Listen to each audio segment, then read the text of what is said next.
അപ്പോൾ നമ്മൾ ഓണം പ്രമാണിച്ച് എൻ്റെ സ്വന്തം വീട്ടിലാണ് കേട്ടോ ഉള്ളത്. എൻ്റെ വീടിൻ്റെ പുറകിലെ ഒരു പാടമാണ് കേട്ടോ ഉള്ളത്. നല്ല പച്ചപ്പും കാടും കാക്കകളും കൊക്കും ഒക്കെ നിങ്ങളെയും കൂടി ഒന്ന് കാണിച്ചു തരാമെന്ന് വിചാരിച്ചു കേട്ടോ. എനിക്കെൻ്റെ വീട്ടിൽ അപ്പയും അമ്മയും ഒരു ചേച്ചിയാണ് കേട്ടോ ഉള്ളത്. അപ്പോൾ നമ്മൾ ഇന്ന് എല്ലാവരും കൂടി സന്തോഷമായിട്ടിരിക്കുന്നൊരു ദിവസമാണ് കേട്ടോ.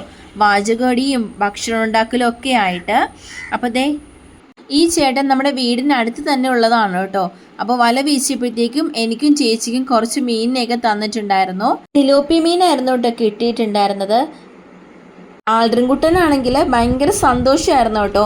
ഈ വള്ളത്തിൽ നിന്ന് ഇറങ്ങുന്നുണ്ടായിരുന്നില്ല. പശ വെച്ച് തേച്ച് ഒട്ടിച്ചിരിക്കുന്ന പോലെ അവിടെ തന്നെ ഇരിക്കുമായിരുന്നു കേട്ടോ.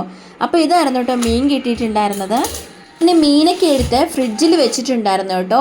വൈകുന്നേരം നമ്മൾ വീട്ടിലേക്ക് എത്തിയിട്ടുണ്ടായിരുന്നു. വേഗം മീനൊക്കെ എടുത്ത് ക്ലീൻ ചെയ്തു കേട്ടോ.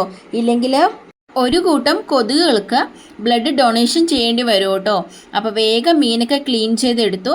മസാലയൊക്കെ പുരട്ടി അരമണിക്കൂർ ഫ്രിഡ്ജിൽ വെച്ചിട്ടുണ്ടായിരുന്നു. ശേഷം മീനൊക്കെ വറുത്തെടുത്തു. അപ്പോൾ ഇന്നത്തെ വീഡിയോ ഇത്രയേ ഉള്ളൂ. വീഡിയോ ഇഷ്ടമായാൽ എല്ലാവരും സപ്പോർട്ട് ചെയ്യുക.